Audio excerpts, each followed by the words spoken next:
Ok, ça enregistre. Salut, c'est Jérémy, j'espère que tu vas bien. Je suis à Bangkok, je suis toujours dans la ville. Ben, il y a un parc ici, avec une belle étendue d'eau, tu vois, il y a toutes les tours. On va se promener un petit peu ensemble et on va discuter d'un sujet qui est important parce qu'il y a beaucoup de personnes qui se posent des questions aujourd'hui, à raison, par rapport à l'immobilier en France. Voilà, tout simplement parce que la situation en France, elle est compliquée. Enfin, voilà, je pense que ça c'est un euphémisme, hein, mais bon, j'ai pas envie de, comment dirais-je, de m'étaler sur le constat. Le constat il est déjà fait. Et probablement, si tu es en train de regarder cette vidéo, c'est parce que, bah, voilà quoi, tu as déjà compris que c'est assez critique en ce moment ce qui est en train de se passer. Et puis, bah, faut essayer de trouver des solutions pour protéger son épargne. Dans ce contexte-là, il y a plein de gens qui se demandent si il faut encore envisager l'immobilier, tu vois, que ce soit pour ta résidence principale ou pour de l'investissement locatif. Alors, si c'est un sujet qui t'intéresse, je t'ai préparé une formation gratuite. C'est dans le premier lien en description de cette vidéo. Et je vais t'expliquer comment on peut encore investir dans l'immobilier en France aujourd'hui, comment trouver la bonne affaire. Ça, c'est le plus important, si je puis dire, mais aussi comment la financer, hein, sans mettre ton argent, et comment louer un locataire qui va pas te casser la tête. T'as vu, c'est impressionnant, hein, la Thaïlande. Hein. Plein de grands buildings comme ça. T'as l'impression de vivre dans le futur des fois. Ça me fait rire, tu sais. T'as des gens, ceux qui savent, tu sais, ils sont persuadés que en Asie du Sud-Est, ils sont encore pas suffisamment avancés ou je sais pas quoi. Je vais te dire une bonne chose, ça fait très longtemps qu'ils nous ont, ils ont largement dépassé la France sur plein de niveaux. Bref, on n'est pas là pour faire du bashing. Je suis là justement pour t'expliquer comment tu peux profiter de belles opportunités. Attends, je vais passer de l'autre côté parce qu'il y a pas mal de vent ici. J'espère que ça va pas trop affecter le son de la vidéo. J'essaierai de filtrer un petit peu après. Moi, j'aime bien faire de temps en temps des balades comme ça. C'est détendu. Et c'est un format qui me plaît bien. Quand je suis en voyage comme ça, j'aime bien faire ça. Et je sais que ça vous plaît aussi de temps en temps que je fasse ce genre de contenu qui est assez différent en termes de format par rapport à ce que j'ai l'habitude de faire face caméra, tout ça quoi. Bref. Bon, je vais pas te mentir, moi je suis investisseur immobilier depuis longtemps. Et ce qu'il faut comprendre en fait, c'est que l'immobilier, il y a un risque aujourd'hui, mais ce risque, on peut le contrecarrer quand on applique certaines solutions qui marchent et qui ont fait leurs preuves. Je pense à ça parce que j'ai vu récemment passer des posts sur les réseaux sociaux, sur X, où la personne disait, oui, enfin en résumé, l'idée c'était de dire faut être fou pour faire de l'immobilier aujourd'hui parce que tu vas mettre peut-être 100 000 balles dans un bien immobilier, dans un appart, bon, et puis cette valeur elle va être stockée, et ce bien, voilà, peut-être que demain il va complètement perdre de sa valeur, il va être dévalué de 40%, enfin voilà, on sait pas, mais il y a des problèmes aujourd'hui. Et puis je parle même pas des problèmes avec les locataires, les mauvais payeurs aujourd'hui qui ont tout pouvoir. Bref, tout ça, oui, c'est des situations qui sont totalement réelles. Et investir comme ça dans l'immobilier, effectivement, hein, mettre de l'argent dans l'immobilier, placer de l'argent de cette façon-là dans l'immobilier, c'est une très mauvaise idée, je trouve. Mais ça n'est que mon avis. Bon, je vais dérouler un peu plus loin parce que tu vas comprendre la logique derrière. Un point tout de même qui est important à garder en tête. Peut-être qu'aujourd'hui, tu es en train de te dire je vais me casser de France parce que ce pays il est en train de partir en cacahuète. Ça peut se comprendre. Et c'est pas moi qui irai te jeter la pierre puisque je ne vis plus en France déjà depuis pas mal d'années maintenant. Maintenant, je me suis relocalisé en Amérique latine, au Paraguay.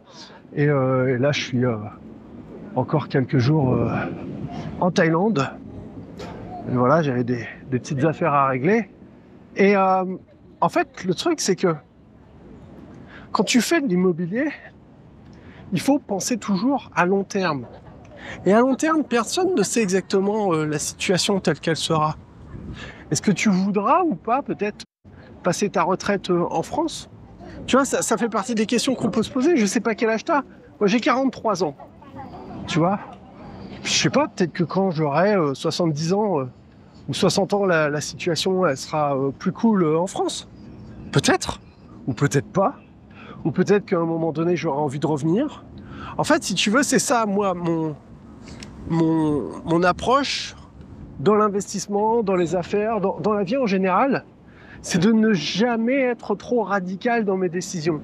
C'est de toujours faire un pas en avant, tout en gardant la possibilité de faire un pas en arrière, tu vois. Voilà, j'espère qu'il n'y a pas trop de vent, là, parce que ça souffle un peu quand même. Hein. On va espérer que ça se passe bien. Voilà, je vais essayer de parler un petit peu plus fort. Mais voilà, en fait, de toujours se laisser des possibilités, de ne jamais fermer une porte, quoi. Voilà. Et en fait, pourquoi je te parle de ça? Eh bien, pour une raison qui est très simple. En France, aujourd'hui, les personnes qui sont à la retraite et qui sont les plus dans la galère, sont pour une très grande majorité d'entre elles des personnes qui sont à la retraite. Et donc, si tu veux éviter de te retrouver dans la même situation, eh bien, être propriétaire de ta résidence principale ne sera certainement pas un élément suffisant, mais ce sera néanmoins un élément nécessaire pour parvenir à améliorer ta situation financière. Et je parle de ça pour une raison bien simple qui est la suivante. C'est que pour les postes, pour les familles et les foyers, les trois principaux postes de dépenses, c'est l'alimentation, le transport et le logement. Et cela signifie que si tu es propriétaire à 100% et sans crédit de ta résidence principale, une fois vieux peut-être, eh bien, certes, tu auras des impôts, certes, tu auras une taxe foncière. Mais tout cela, mis bout à bout, sera probablement toujours moins douloureux que de devoir sortir de l'argent pour payer un loyer. Tu comprends ce que je veux te dire? Quand tu n'as plus cette charge de dépenser de l'argent pour ton logement, et que celui-ci, c'est une dépense qui est assurée, eh bien, ça te donne énormément plus de liberté. De liberté, de sécurité avec ton argent. Donc, si tu as 40 ans aujourd'hui, admettons, ou même si tu en as 35, ou même si tu en as 25, peu importe, c'est même pas la question. Mais si tu envisages les choses à long terme, c'est pas du tout con, je pense, d'investir au moins dans un bien immobilier qui, une fois que tu auras peut-être remboursé le crédit, eh bien, te permettra de gagner de l'argent, hein, évidemment, moins la fiscalité, nous sommes d'accord, mais néanmoins d'avoir un revenu passif. On va se calmer là-dessus, hein, parce que moi, je suis investisseur immobilier depuis longtemps et je peux te garantir que dès qu'on me parle de revenus passifs, je dis « Oula !» Calmos avec l'immobilier. Hein. C'est pas si passif que ça. Hein. Ouais. Je préfère parler de revenus automatiques. Voilà.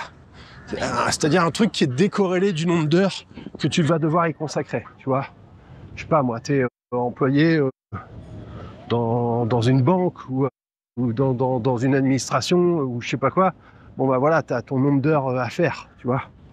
Alors que, tiens, regarde, t'as vu, c'est un temple, ça, c'est super joli. Hein. Waouh, on va s'approcher un petit peu. Tu vois, j'aime bien faire des balades comme ça, on parle d'investissement, tu vois, tout ça, puis en même temps, on voit des choses. C'est des gens qui sont en train de faire une prière, on va pas les déranger. T'as vu comme c'est beau? Il y a les Bouddhas, là, enfin, il y a un Bouddha, puis autour des statues, puis la dame, elle met des fleurs. Waouh, c'est magnifique. C'est ça la Thaïlande, c'est que là ici ça se voit pas mais on est en plein dans le cœur de Bangkok, hein, dans le cœur vraiment énervé, hein, si je puis dire, hein, pour ceux qui connaissent la station Asok. Puis bon, il y a des gens du monde entier, c'est voilà, Ça fait une bouffée de fraîcheur. Je continue. En fait, mon histoire, c'est que c'est important, voilà, si tu envisages de passer ta retraite en France, d'être propriétaire de ton logement. Et ça, tu peux le faire très bien en prenant un crédit aujourd'hui. Et ça va te permettre justement, au bout d'un certain moment, de ne plus avoir de dette à rembourser. Donc, le principe, ça va être d'utiliser la capacité d'endettement pour sécuriser ta situation financière à long terme quand tu seras vieux. Et ce que j'ai fait, ce que j'apprends à mes clients, c'est justement investir dans de l'immobilier qui te plaît, dans lequel tu te sentiras bien, peut-être pour toi, pour vivre, mais assez bizarrement, de ne pas nécessairement y vivre pour l'instant. Tu pourrais très bien acheter un appartement qui te plaît et le louer et le financer avec un crédit sur 20 ans, sur 25 ans, j'en sais rien. Et une fois qu'il sera pleinement remboursé, eh bien, tu seras 100% propriétaire du bien. Si tu veux rentrer dedans, bah, tu pourras rentrer dedans, tu auras un endroit où vivre. Ou si tu veux continuer à le louer, eh ben, tu vas avoir un revenu. Et le fait de faire ça, le fait de faire un crédit immobilier et d'acheter un appartement et de le louer, ça n'est pas du tout incompatible avec le fait de pouvoir s'expatrier. Il y en a qui vont dire « Ouais, mais alors du coup, fiscalement, tu vas être attaché à la France. » Non, pas nécessairement. Il y a des conditions qu'il va falloir respecter. Il y a des documents qu'il va falloir obtenir par rapport à ta résidence fiscale. Il y a des choses qui se préparent, étape par étape. Il y a plein de questions, hein, voilà. Il y en a qui vont se dire « Ah ouais, c'est la règle des 6 mois, etc. » Non, c'est bien plus compliqué que ça. Il y a les règles relatives au centre économique, etc. Voilà, faut les blinder, ces questions-là. Voilà, il y a d'autres questions aussi. Si tu as une femme, des enfants qui sont toujours en France, bon bref. Alors, tout ça, c'est des choses auxquelles il faut faire attention. Mais quand tu fais bien les choses, il n'y a aucun problème à avoir de l'immobilier en France, tout en ne vivant pas en France. Il y a plein de personnes qui font ça, hein, voilà, et qui ne sont pas pour autant déclarés résidents fiscaux en France. Ah, évidemment, si tu gagnes des revenus en France, même s'ils sont revenus dits, en l'occurrence, immobiliers, tu auras à payer des impôts sur ces revenus immobiliers. Hein. En France, tu payes des impôts sur les revenus. C'est normal, il n'y a pas de problème.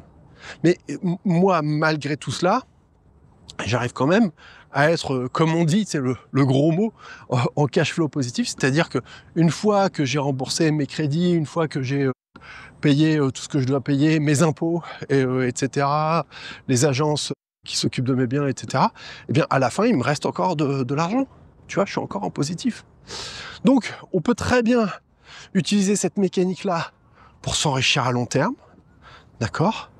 Et puis préparer sa situation future. Moi, c'est des approches qui me semblent saines.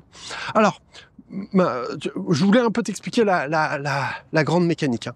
C'est donc bien plus compliqué que de simplement se dire faut mettre de l'argent, 100 000, tu les mets dans un bien immobilier, bah, ça veut dire que tu les mets pas dans autre chose. Ouais, non, mais personne n'investit comme ça en France. Faut pas oublier un truc, hein, c'est que la France, c'est un enfer. C'est un enfer fiscal, c'est un enfer social, c'est un enfer, voilà. Puis là, en plus, ça s'accélère hein, depuis quelques temps. Donc voilà, je veux dire, le constat, il est fait. Néanmoins, sur le plan bancaire, il y a quand même des avantages. C'est qu'on peut se financer relativement facilement par rapport à d'autres pays. Tu vas me dire, mais les banques, machin, bah, va voir ailleurs comment c'est, mon pote. Tu vas voir. Si tu te plains des taux en France, va voir les taux qu'on te propose ailleurs dans le monde. Ça n'existe pas, quoi, tu vois. Voilà. Et les capacités à se financer comme ça, etc. Alors, c'est moins facile qu'avant, mais c'est quand même possible. Moi, pour que tu comprennes un petit peu le délire, faut que je te raconte un petit peu, moi, comment j'ai fait. En fait, quand j'ai commencé à investir dans l'immobilier, au tout début, j'avais fait un crédit pour acheter un appart qui était ma résidence principale. Grosse erreur, je m'en suis mordu les doigts, j'ai coché toutes les cases de toutes les conneries qu'il faut pas faire en immobilier. Alors ça a été instructif, hein, ça a été formateur, mais alors putain dans la douleur. Hein. J'ai acheté trop cher dans un mauvais quartier, à Saint-Denis, hein, rue de la Rep. Un truc tout pourrave que j'ai complètement retapé par moi-même. Enfin voilà, au lieu d'avoir l'humilité et l'intelligence de déléguer ça à des professionnels, j'ai voulu jouer les Superman et j'y ai laissé ouais, des plumes, de la sueur, du sang et des larmes. À tel point que 3 ans après, j'ai revendu ce truc-là et j'ai dit bon voilà, c'est terminé, on ne m'y reprendra plus sur l'achat de ma résidence principale. Et je me suis mis en couple à ce moment-là avec une fille et on était en location. Un appart qui nous coûtait pas très cher. Donc c'était bien, ça m'a permis, tu vois, de stabiliser un peu la situation. Je commençais à pas mal travailler en plus à cette époque-là, donc c'était cool. Je travaillais à l'époque dans le secteur de l'audiovisuel. J'étais technicien pour des chaînes de télé.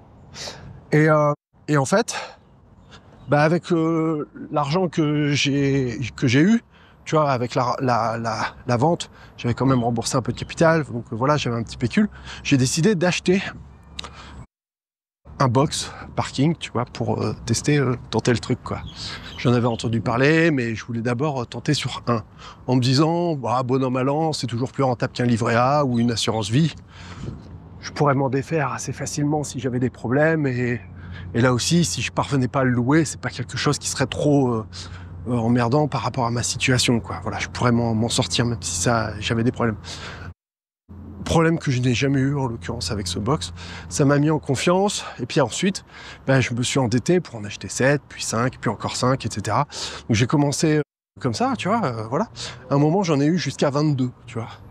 Puis après, dans le même temps, j'ai fait des petits studios que j'avais achetés et retapés. Dans le Nord-Pas-de-Calais, cette fois à Arras, pas très loin de la gare. Voilà, et puis après j'ai acheté des biens, mais qui étaient plus en fin de défiscalisation. Ça, c'est un très très très bon plan, si c'est un truc qui t'intéresse, que j'ai formé pas mal de clients à ça. Et si ça t'intéresse, je te rappelle que tu as une formation que je t'offre là, ici, en dessous de la vidéo. Attends, je regarde que ça enregistre toujours, là, mon truc, parce que j'ai un retour avec le téléphone. Ben oui, ça m'a l'air de le faire, en plus. En espérant que le son, ce soit OK. OK. Donc voilà, j'ai fait des parkings, des garages et tout, ça s'est plutôt bien goupillé. Donc bah voilà, hein, j'ai continué. Et en fait, pendant toute la première phase où j'ai investi massivement comme ça, je ne comprenais pas, j'ai l'humilité de le dire, que je ne maîtrisais pas la force de l'effet de levier bancaire. Waouh, il y a un 1000 pattes, mais alors celui-là, je sais pas si tu le vois, mais alors, waouh, il en a des pattes. Hein. Attends, waouh, la vache. Attends, j'essaye de tourner ma caméra pour que tu le vois. Je sais pas si tu vas le voir. Il est là. Je m'approche avec mon téléphone, il est énorme. Berk. Et en fait, je maîtrisais pas bien l'effet de levier. Donc, pourquoi je te dis ça? Parce qu'en fait, j'étais tellement flippé malgré mes calculs et tout, de pas tout bien maîtriser, que je mettais beaucoup d'apports en fait, pour être sûr d'avoir un cash flow positif. Et la banquière me dit, vous êtes sûr? Je dis ouais.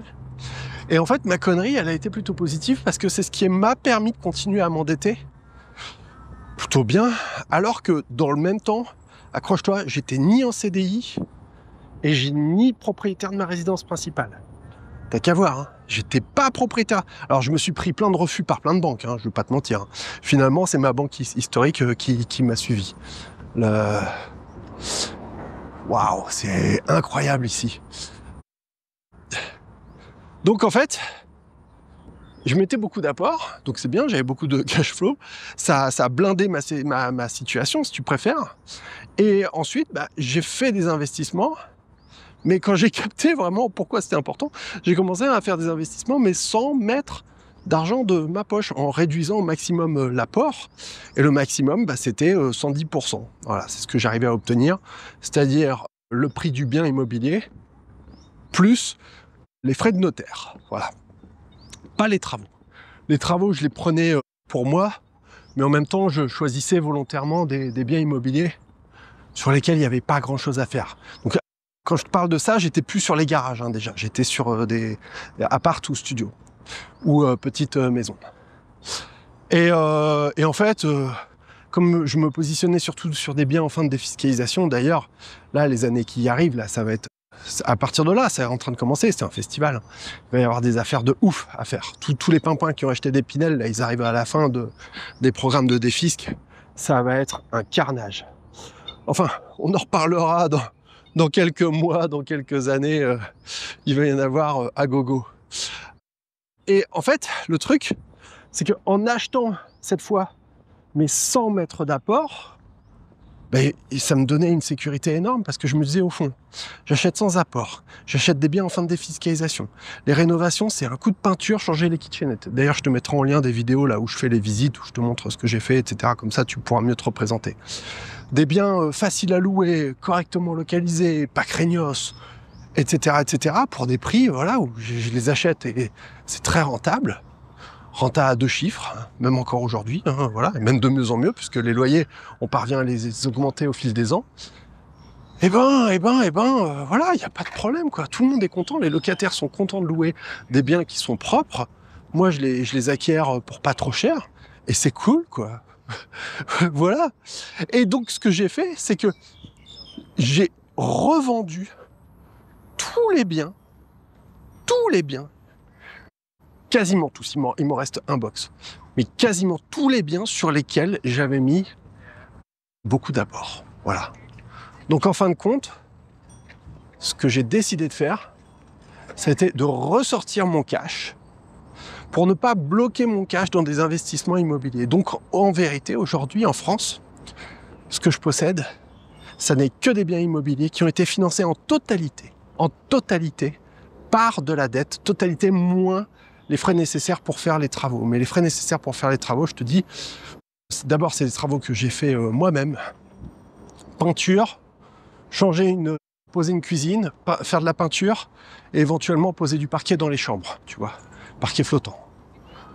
Ou mettre un joli balatum, voilà. C'est à peu près tout ce que j'ai fait. Donc, tu vois, c'est pas à la portée enfin, tu vois, c'est quasiment à la portée de tout le monde. Pour peu qu'on soit minutieux, pour peu qu'on y consacre un peu de temps, parce que on dit ouais, ça va aller. Tu sais, à chaque fois, je me plante sur les durées de travaux, je me dis ouais, ça va prendre une semaine, puis finalement, ça en prend plus de 2. Enfin, tu vois, voilà. J'ai tendance à... Ça, c'est la différence entre les amateurs et les professionnels. Les professionnels savent mieux estimer la durée d'un chantier qu'un amateur. Et puis ça veut travailler plus vite aussi, accessoirement, parce qu'ils sont mieux organisés, ils ont mieux l'habitude, quoi. Voilà. Mais bon, voilà, si tu peux faire 2-3 trucs par toi-même, le potentiel d'économie, mais il est juste ouf, hein, parce qu'en France, c'est la main d'œuvre qui coûte cher. Hein. C'est pas le matériau, hein, c'est la main d'œuvre. Matériaux, tu vas chez Brico au dépôt, machin, tu trouves des trucs corrects qui font le job, voilà. Qui sont pas trop poiraves. Les robinets, voilà, moi je mets toujours des trucs allemands, du gros et c'est cher, mais au moins tu es sûr que ça tient pendant au moins 10 piges. Bon, voilà, c'est pas compliqué. Donc, en conclusion, si tu envisages de te barrer aujourd'hui de France, parce que tu te dis, ouais, ça pue du cul, machin, tout ça, ça part en couille, bah c'est cool. Je te conseille, avant de te casser, d'acheter, peut-être si tu peux, au moins un bien immobilier, d'utiliser la capacité d'endettement que tu as peut-être. Si elle est faible, bah, tu peux travailler pour essayer de l'améliorer peut-être. Ça passe par des revenus stables, etc. Ça s'apprend, hein, l'immobilier. Vraiment, c'est vraiment le conseil très important que je souhaite te donner ici. Si c'est un sujet qui te questionne, qui te chatouille, vraiment forme-toi, tu le regretteras pas. Je t'assure, je connais personne qui, surtout parmi mes clients, j'ai jamais eu un de mes clients qui m'ait dit qu'il ait regretté de s'être formé à l'immobilier, quoi. Vraiment. Donc prends le temps de le faire, parce que tu peux plus le faire comme on le faisait avant, où on se disait bon ben voilà, j'achète un bien et puis voilà, c'est tout, ça roule, quoi.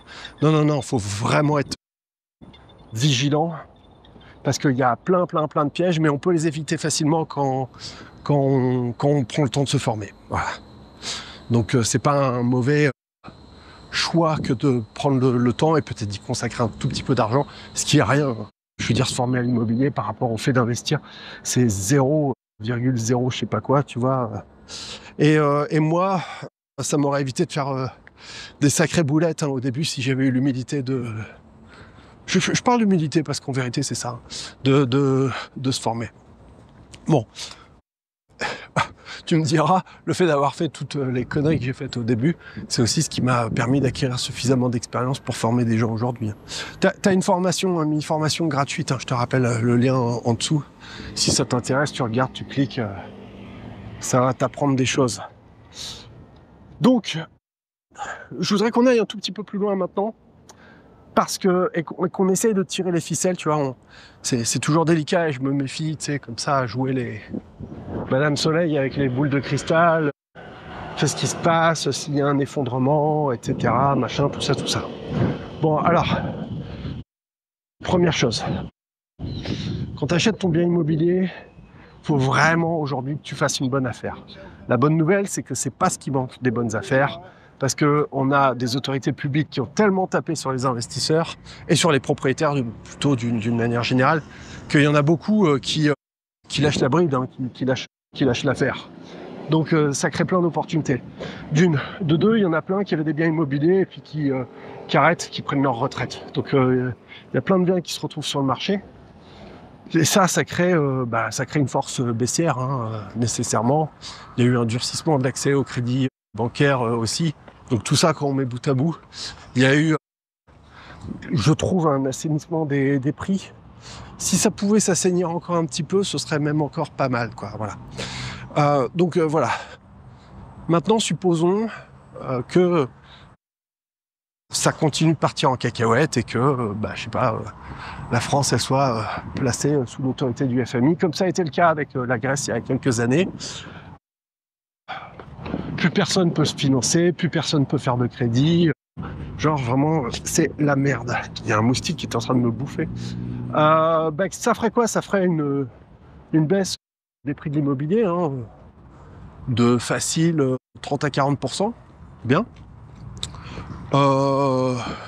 Et une remontée lente qui se ferait au fil du temps, hein, mais qui a tout de même fini par se faire, et puis des investisseurs étrangers qui viendraient faire leurs courses, hein, faire leurs bonnes affaires en allant choper des super biens pour une bouchée de pain, quoi. Comme ça, c'est déjà vu. Donc ça, c'est le cas, entre guillemets, le plus négatif. Et ça, il faut le mettre en place avec ce à quoi il faut s'attendre aussi, c'est-à-dire un contrôle total des loyers. Ce qui est déjà le cas, puisqu'on ne peut pas revaloriser les loyers en mode freestyle, quoi. Tu vois, tu as un indice qu'il faut respecter, il y a des règles à respecter. Tout ça, on peut l'éviter de plusieurs façons. Alors d'une part, il y a la location saisonnière, mais ça, c'est un domaine qui est plus spécifique. C'est pas à ça que je pensais. Ce que je pensais, c'était en allant peut-être sur un type de bien où tu as moins ce problème. Et de fait, je te parlais au début notamment des parkings et des garages. Ça, sur les parkings et les garages, t'as pas de DPE. Sur les parkings et les garages, t'as pas la loi qui est en faveur du locataire, tu vois. S'il paye pas, tu peux le dégager plus facilement. Hein, donc voilà, il y a tout un tas de trucs comme ça pour lesquels on peut trouver des astuces, des combines. Ou même, je te dis aussi, de partir sur un bien qui, dans l'hypothèse la plus négative, si tu pouvais plus encaisser les loyers, eh bien ça ne te mettrait pas dans une situation trop dangereuse, trop risquée. Et puis enfin, on peut aussi se blinder, parce qu'il y a aussi des assurances qui existent, des assurances loyers impayés. Donc il y a plein de possibilités de sécurité qui permettent justement de gérer des situations potentiellement compliquées, potentiellement difficiles. Je n'ai pas dit que c'était toujours simple, que c'était toujours facile, mais il y a des choses qui existent et qu'on peut mettre en place.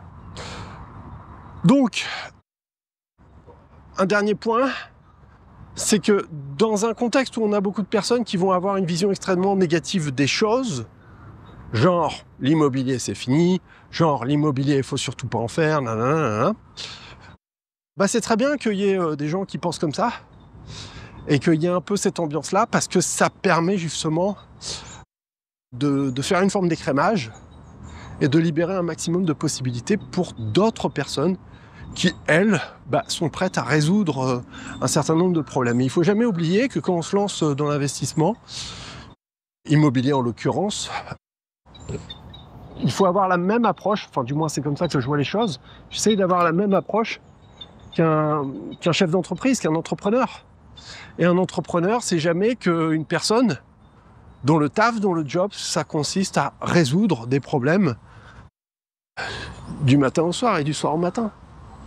Voilà. Si tu es capable de résoudre des problèmes, tu as vraiment un maximum de possibilités qui s'ouvrent à toi. Moi, c'est comme ça hein, que j'ai d'ailleurs abordé, si je puis dire humblement, le monde du business, de l'entreprise. C'est en comprenant, c'est grâce à l'immobilier et grâce au fait que j'arrive à capter que c'est en résolvant des problèmes d'autres personnes. Un exemple tout con. Des gens ont besoin d'un lieu de stockage pour mettre des affaires, tu proposes une solution, ça te permet de t'enrichir. C'est un exemple. Des gens ont besoin de se loger près de leur taf, tu proposes une solution avec un bien qui est plus propre que les autres, qui est pas nécessairement bling bling, non, juste propre.